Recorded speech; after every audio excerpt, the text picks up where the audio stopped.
salatil jama'ati wal imamati. Bab hukum-hukum seputar salat jamaah dan juga seputar imam. Di sini mu'allif rahimahullah ta'ala membawakan beberapa hadis tentang keutamaan salat jamaah, baik dalam bentuk targhib ataupun tarhib, artinya baik dalam bentuk penghabar gembiraan dengan pahala ataupun dalam bentuk ancaman.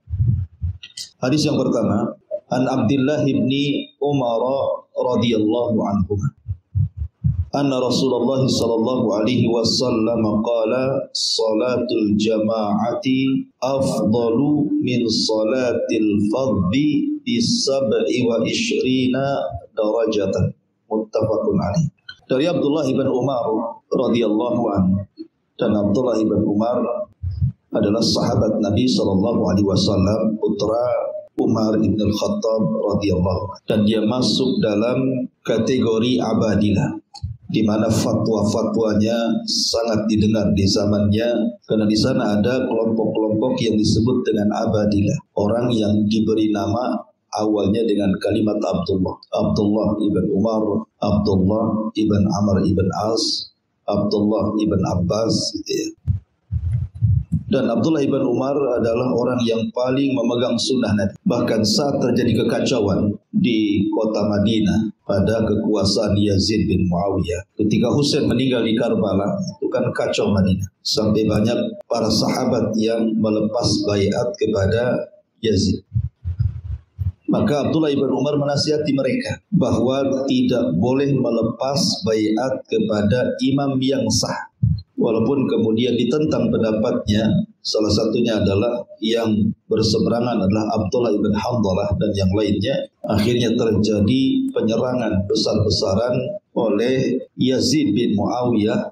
Dikirim tentara banyak dari Syam dipimpin oleh Muslim ibn Uqbah, sehingga terjadi peristiwa namanya Al-Istibah. 3 hari dihalalkan membunuh, merampas hartanya, sehingga banyak jiwa para sahabat, putra-putra sahabat dan para tabi'in meninggal dalam penyerangan ini.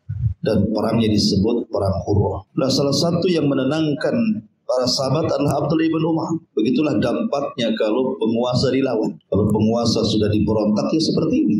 Terjadi kekacauan, bahkan banyak orang meninggal di Madinah. Bahkan Mekah sendiri, Ka'bah sampai terkena lemparan batu dan hancur sebagian bangunannya. Baru kemudian diperbaiki oleh Abdullah ibn Zubair. Tapi di sini bagaimana keteguhan Abdullah ibn Umar ketika menghadapi fitnah. Dia tidak mau ikut hanyut dengan para pemberontak. Justru sebaliknya kemudian menasihati para pemberontak. Termasuk juga ketika Husain hendak berangkat ke Kufah.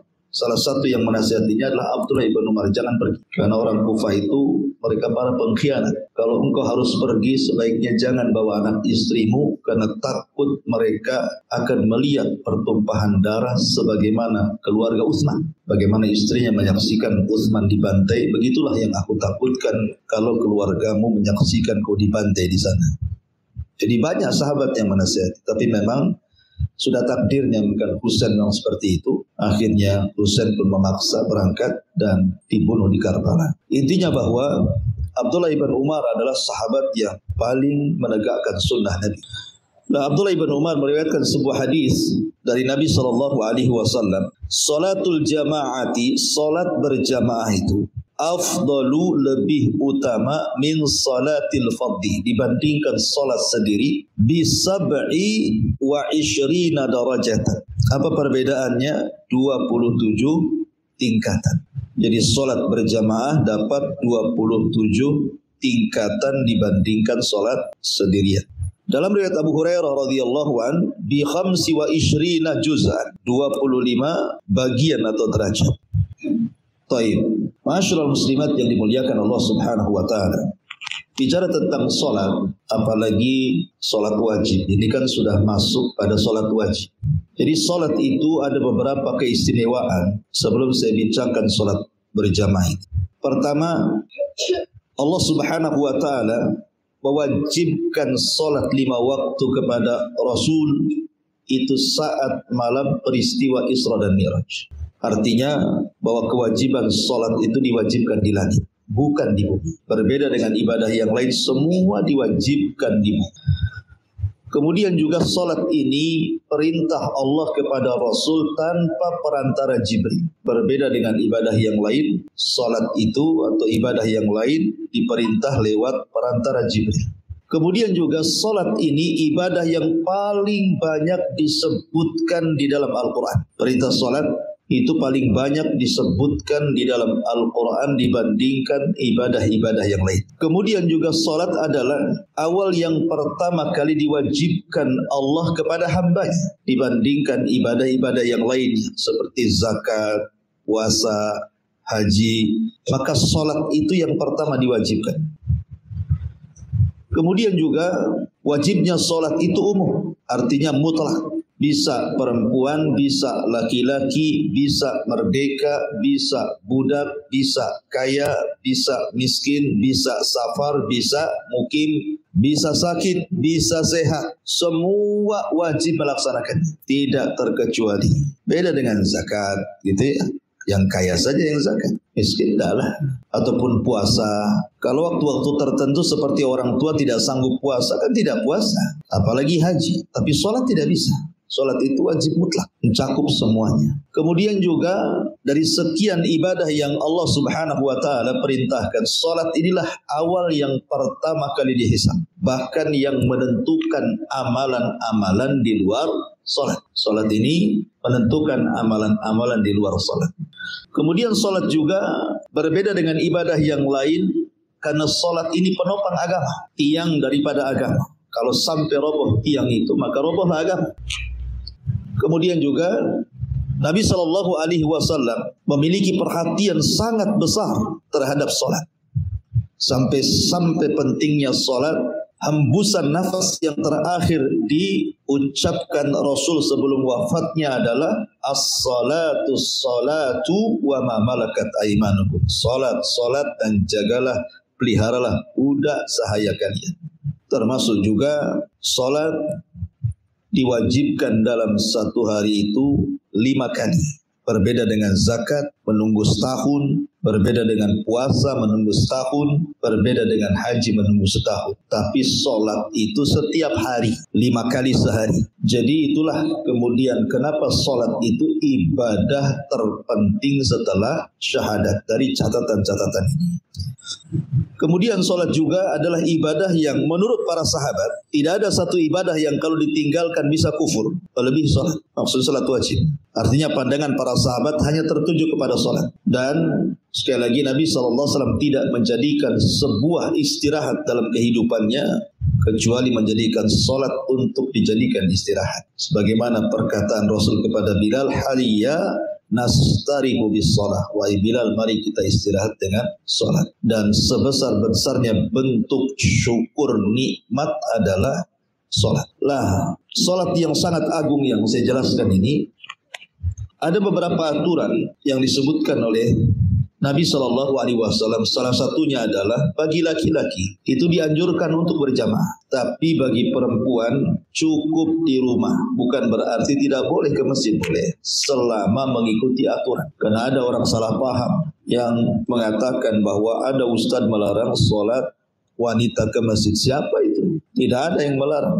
Silakan ke masjid selama ikut aturan. Izin suami, tidak tabarruj, dan manfaatnya harus lebih besar di masjid dibandingkan di rumah. Taib. Adapun keutamaan solat dari solat jamaah ini, ada beberapa hadis yang menopang hadis ini.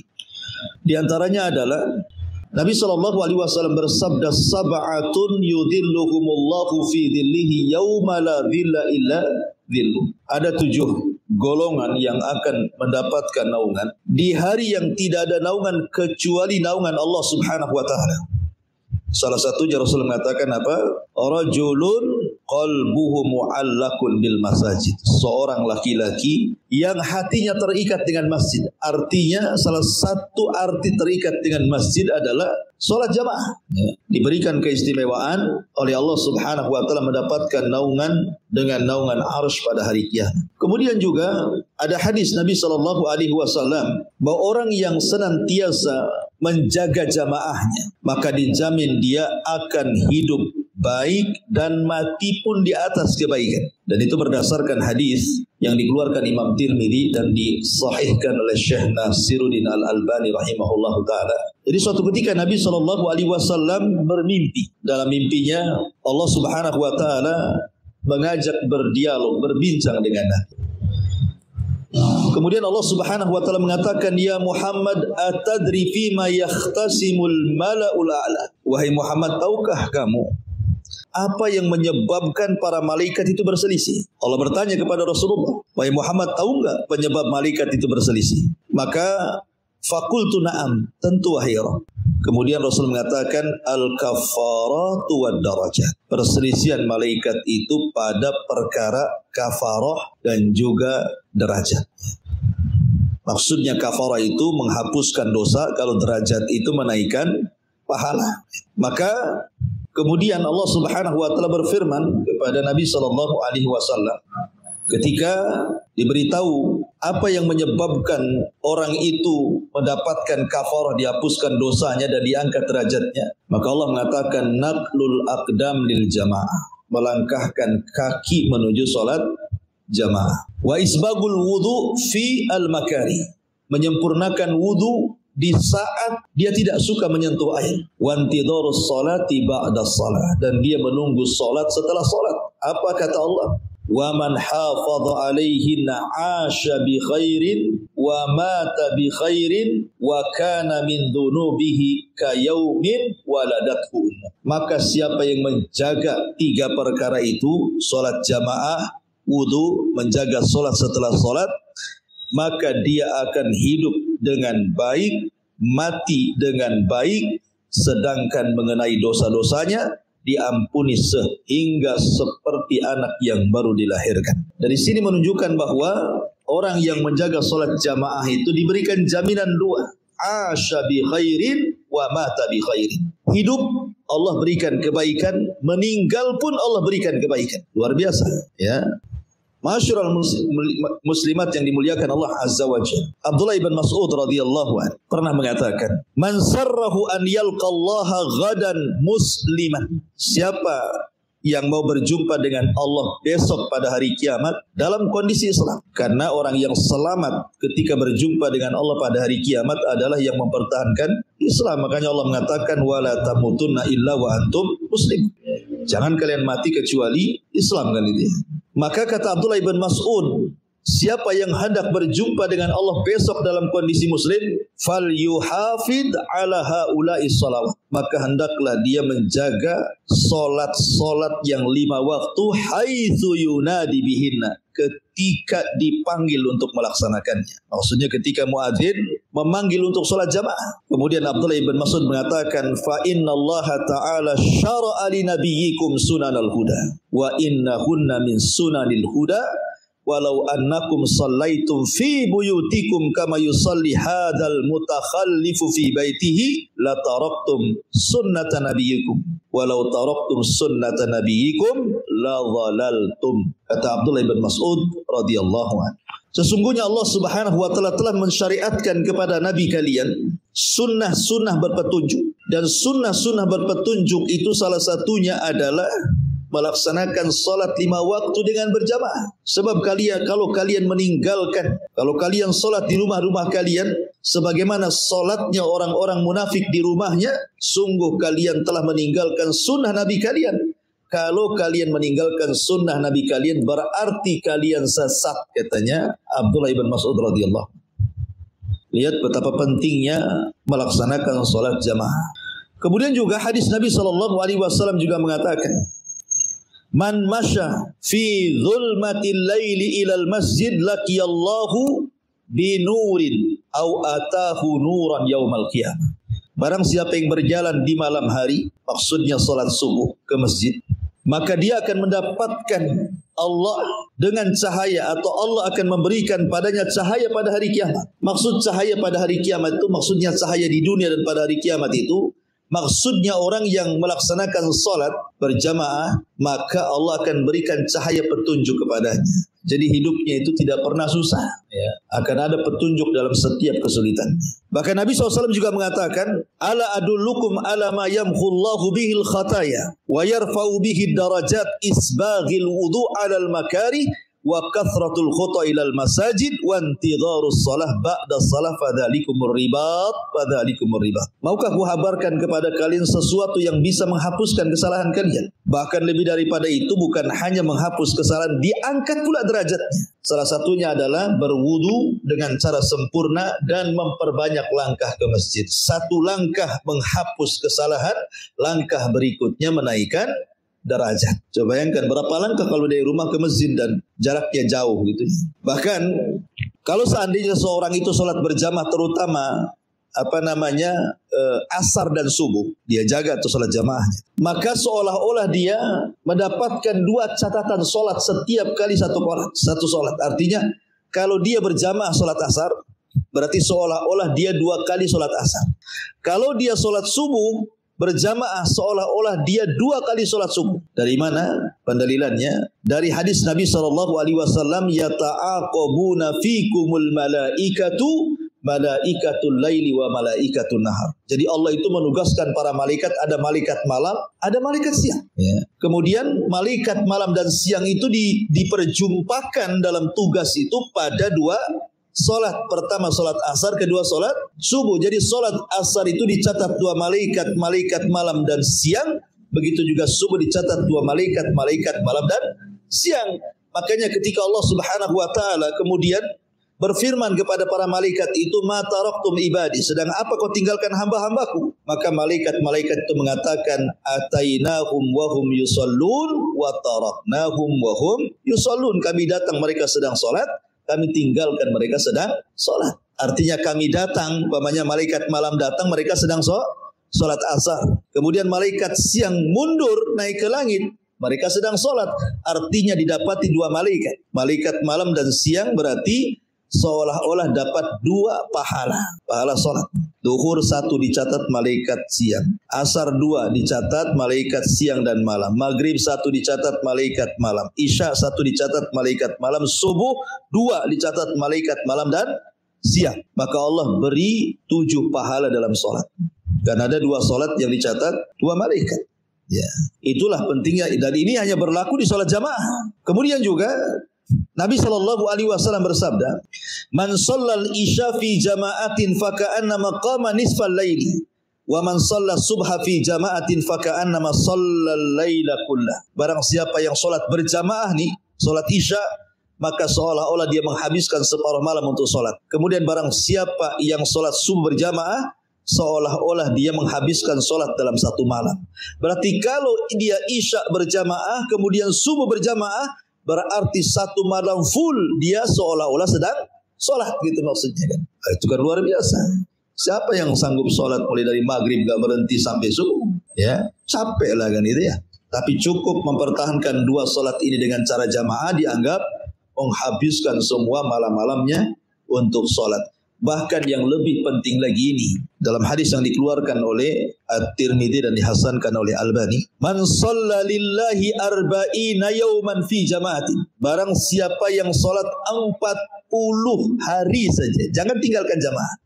40 hari saja. Jangan meninggalkan jamaah maghrib, isya, subuh, zuhur, asar. Tak pernah meninggalkan jamaah. Selama 40 hari saja. Lihat pengaruhnya. Kata Nabi SAW, dan dia mendapatkan takbiratul ula. Jadi betul-betul dia tidak masbuk selama 40 hari itu. Dari takbiratul ihram itu sudah ada di saf. Pengaruhnya kata Nabi SAW, kutiba lahu bara'atan. Maka dicatat baginya 2 perkara yang akan dihindarkan selama hidupnya. Pertama, bara'atun minan nar. Yang kedua, bara'atun minan nifaq. Dia akan dihindarkan dari neraka dan akan dihindarkan dari sifat kemunafikan. Ini penting sekali. Ya. Makanya kan ada istilah ketika kita tidak membahas bab solat, bab pertemanan. Kata para ulama, siapa yang berteman dengan orang baik 40 hari, maka dia akan jadi baik. Ya, siapa yang berteman baik dengan orang baik selama 40 hari, maka dia akan terpengaruh dengan kebaikan. Maka sholat juga sama.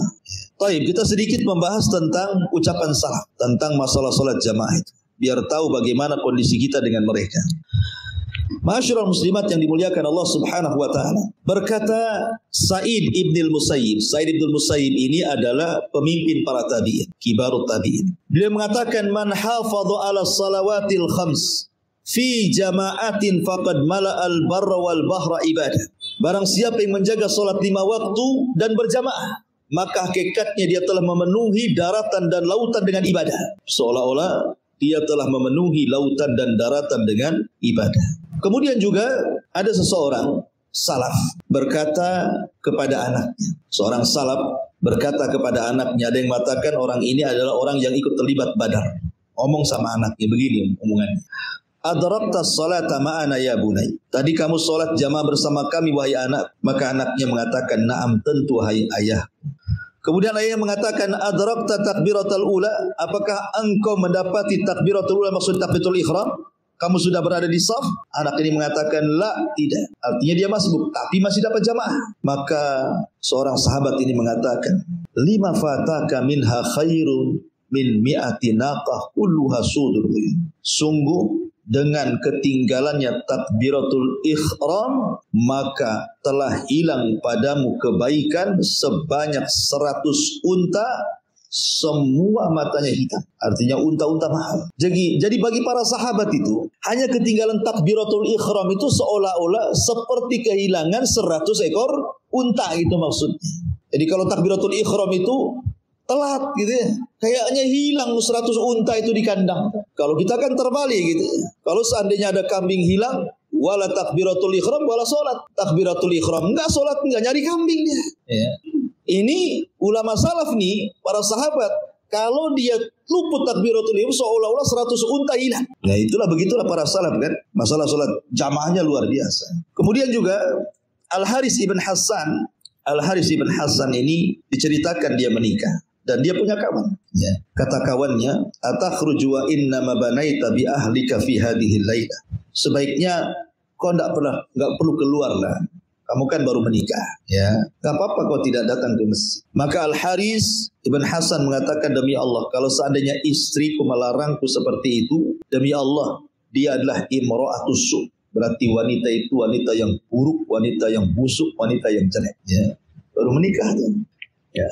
Kenapa kemudian dinukilkan perkara ini? Karena musibah yang paling besar dalam kehidupan dalam bab solat ini biasanya pengantin baru. Ya kan, nggak pernah keluar rumah, subuh pun lewat. Makanya kemudian para salaf mengatakan seperti ini. Ya, karena mereka tidak pernah tertidur dan terbangun di waktu-waktu syaitan. Kemudian juga Al-A'mash, Sulaiman ibn Mihran. A'mash itu ulama salaf. Ya. Dia mengatakan, kanal A'mash qariban min 70 sanatan lam tafuthu at-takbiratul ihram. Adalah A'mash lebih daripada 70 tahun tidak pernah luput daripada takbiratul ihram. Oh, kalau dia mengatakan ya wajar saja, A'mash kan sampingnya masjid. Banyak yang samping masjid tidak sholat, tidak takbiratul ihram kan gitu. Jangan jadi alasan kan itu. Oh, wajar saja dia kan dekat masjid, makanya rajin sholat jamaah. Buktinya banyak orang yang dekat dengan masjid tidak tergerak untuk datang sholat kan? Karena yang menggerakkan itu sebenarnya ibadah. Hidayah yang ada pada hatinya. Kalau bisikan-bisikan setannya ya kuat, ya begitulah kan itu. Mau corong jadi hadapkan ke jendela dia saja, slow aja dia, nyantai saja. Kayak dipanggil-panggil apa aja kan itu. Kemudian juga berkata Abu Sulaiman Al-Khattabi rahimahullahu ta'ala, inna hudhural jama'ati wajibun walau kana dhalika nadban lakana awla man wa kana awla man yasihu takhallufu anha ahlul darurati wa dha'fi wa man kana fi mithli halib di Ummi Maktum. Jadi Abu Sulaiman Al-Khattabi ketika menceritakan hadis Abdullah ibn Maktum, kan Ibnu Maktum itu kan buta. Dia tanya kepada Rasul, orang sepertiku ini wajib jamaah enggak kan itu? Saya kan buta, apalagi jauh dari rumah ke masjid. Kata Rasul, kau punya rukhsah. Tahu-tahu kemudian pas mau pulang di pintu dipanggil lagi. Kata Rasulullah, kau dengar azan? Iya, enggak bisa. Kau harus datang. Makanya kemudian kata Abu Sulaiman Al-Khattabi ini mengatakan, sesungguhnya hadir di jamaah itu menurut pendapat dia ya wajib. Walaupun sekali lagi ini kan masalah khilaf, ada yang mengatakan sunnah muakkad, ada yang mengatakan wajib. Kalau seandainya itu sunnah, tentu semisal Abdullah ibn Ummi Maktum itu sudah layak untuk tidak ke masjid. Kalau seandainya Abdul Maktum saja disuruh ke masjid, apalagi orang sehat gitu maksudnya. Nah, jadi pendalilannya di situ.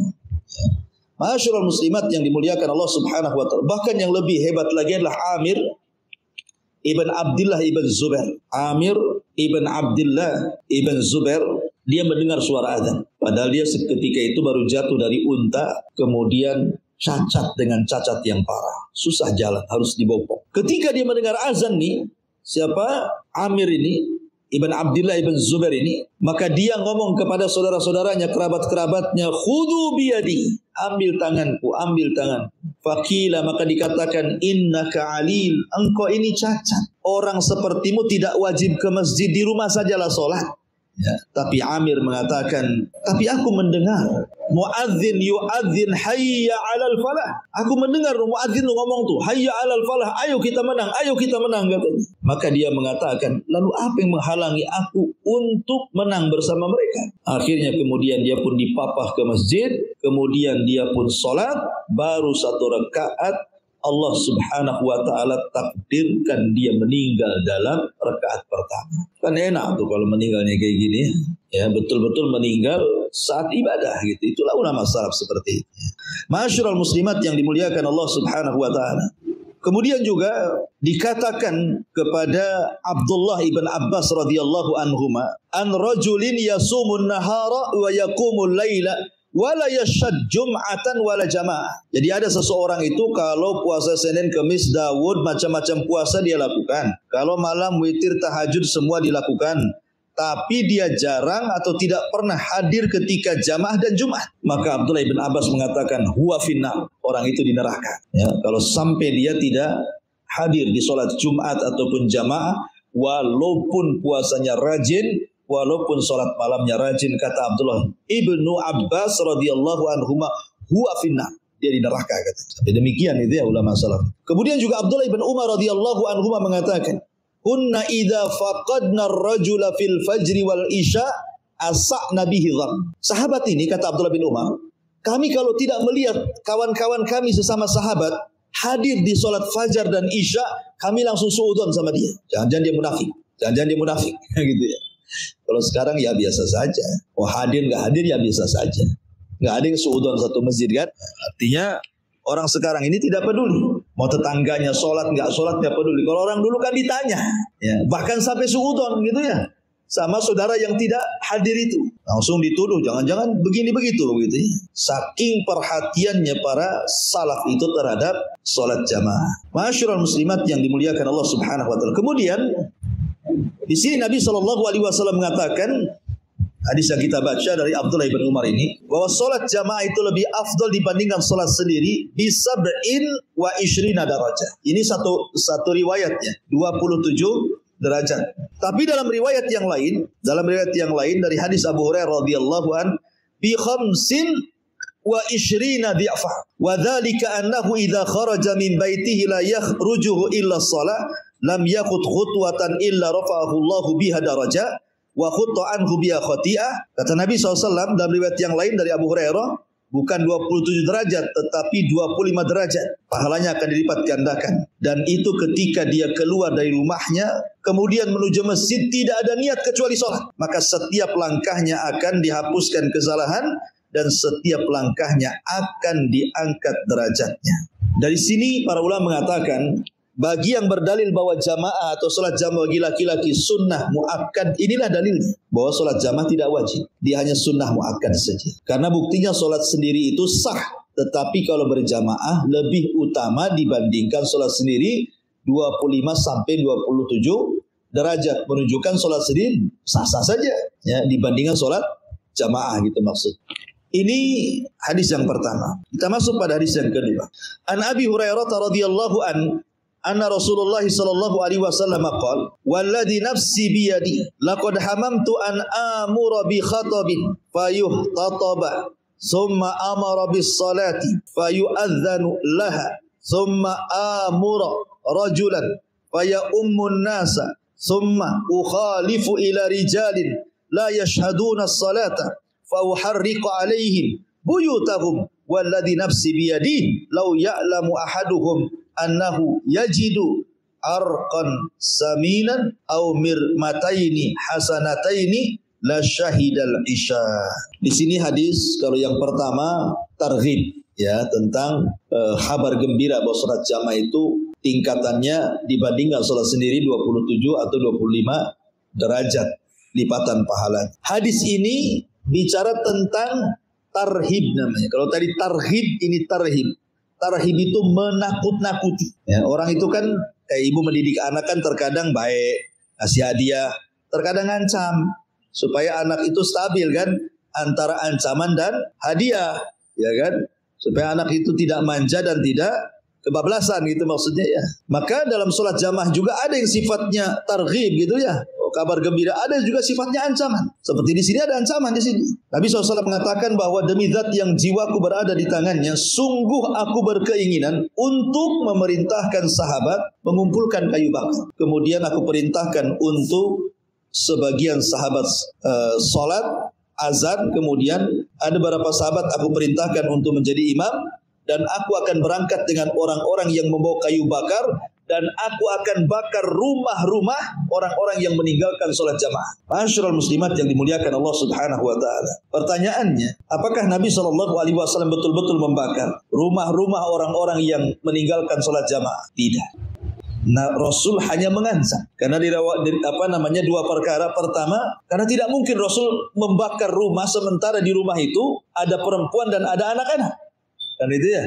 Kan yang sholat ke masjid kan laki-laki saja. Adapun perempuan dan anak-anak kan di rumah. Masa Rasul membakar rumah yang ada perempuan dan anak-anak? Ya. Kemudian yang kedua, nanti orang-orang mengira Muhammad membunuh sahabatnya, menyerang sahabatnya. Seperti ketika kemudian kasusnya Abdullah ibn Ubay, seorang munafik, Umar mendaftarkan diri untuk membunuhnya. Maka Rasul mengatakan, jangan Umar, nanti apa kata orang? Masa Muhammad membunuh sahabatnya sendiri kan itu ya? Karena kan di zaman itu tidak bisa dibedakan mana munafik mana sahabat. Ya. Kalau seandainya Nabi SAW main bakar-bakar saja, nanti apa kata orang Yahudi? Lihat Muhammad memerangi umatnya sendiri gitu ya kan? Makanya dari dua perkara ini Rasul tidak jadi bakar, ya, tidak jadi membakar, tapi mengancam. Sini ada ancaman dari Nabi SAW untuk membakar rumah-rumah orang yang tidak sholat jamaah.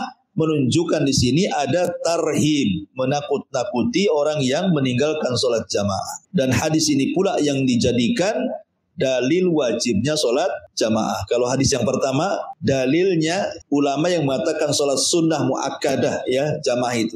Ini yang dijadikan dalil sholat jamaah itu wajib. Karena apa? Buktinya Rasul ngancam mau bakar tuh. Ya kalau tidak wajib apa namanya? Masa ancam-ancam bakar? Dari sini bahwa sholat jamaah itu luar biasa. Apalagi zaman sekarang. Kalau zaman dulu mungkin susah Bu ya. Zaman dulu itu saya masih kecil-kecil saja itu cari masjid itu kadang satu desa itu jauh ya. Satu desa satu masjid. Di tengah pedesaan itu ya. Susah kalau dulu itu. Tapi sekarang ini masjid subhanallah ya. Di dekat-dekatkan masjid itu. Kadang satu perumahan dua. Ya. Bahkan di mana tuh? Daerah Cikicuk di mana itu? Cuman pagar aja. Jadi ini perumahan masjidnya pula di pinggir sini, yang di sini pinggir sini, yang beda kan pagar saja. Jadi kalau tinggal loncat itu mungkin dari masjid satu ke masjid berikutnya nggak ada 50 meter itu. Saking dekatnya itu masjid zaman sekarang. Cuman beda pagar. Ya nggak tahu apa yang satunya NU, yang satunya Muhammadiyah, tak tahu. Ya. Tapi yang jelas itu berdekatan itu artinya kan memudahkan kita untuk sholat gitu kan. Tidak ada alasan cari masjidnya dekat-dekat. Ya. Kemudian juga di zaman sekarang ini mukabirus saut ataupun corong-corong toa-toa itu kan di mana-mana gitu ya. Kalau zaman sekarang kan enggak ada toa, ngomong di zaman Nabi apalagi harus naik gitu ya. Zaman sekarang toa kadang satu masjid itu 5 toanya itu. Padahal 4 arah dibuatnya 5 arah tuh. Yang satunya ke hutan. Jadi sampai sekarang nggak ada alasan kalau nggak dengar azan itu, nggak ada alasan kalau nggak dengar azan. Bahkan terkadang sengaja ada orang yang mengingatkan di handphone itu dengan ringtone adzan kan, kalau sudah sampai jam 12 sekian dibuatnya bunyi azan. Nah, itu juga handphone bisa mengingatkan kita dengan azan. Ya. Ataupun umpamanya di negara kita ini aman, artinya kalau mungkin negaranya tidak aman lah, umpamanya ke masjid takut ditembak kayak di negara-negara konflik gitu kan. Takut mau ke masjid ditembak, mau ini tembak, mungkin lah. Tapi negara kita aman, sudah masjidnya dekat, kemudian toanya sudah 5-6 toa, kemudian kondisinya aman lagi kan gitu ya. Kemudian juga adanya alat-alat komunikasi, bisa dibuat alarm waktu sholat. Kemudian juga jalan-jalan gak macet, jalan-jalan gak menakutkan. Kita ke masjid siapa yang mau ngerampok? Lah kalau umpamanya ini semua sudah terrealisasikan, lah pertanyaannya kenapa anda ke masjid gitu loh? Ini kan nikmat semuanya gitu ya, nikmat semuanya coba. Coba kalau kita melihat negeri-negeri yang konflik itu, mau keluar rumah saja takut kena sniper. Susah. Lah kita ini ada semuanya, kendaraan ada. Kalau malas jalan kaki, naik motor.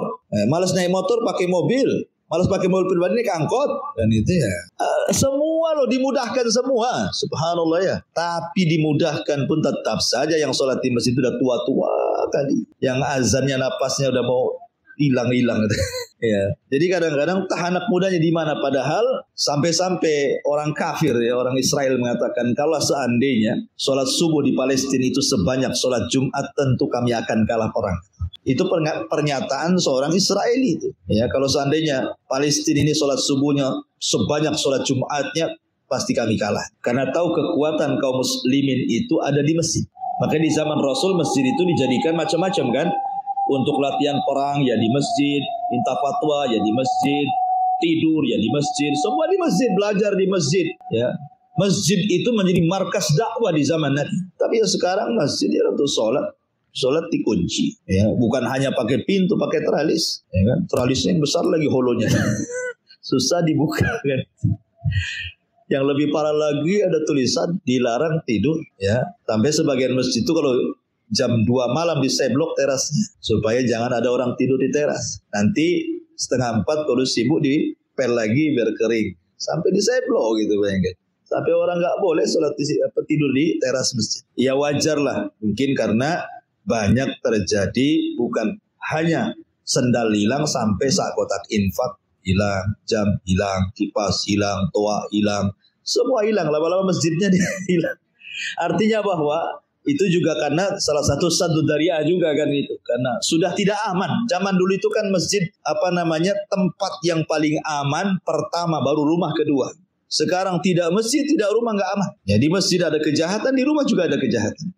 Jadi sudah memang tercabut keamanan. Wallahu alam, saya kira cukuplah ini dulu sebagai mukaddimah pada bab yang pertama, bab al-jamaah wal imam.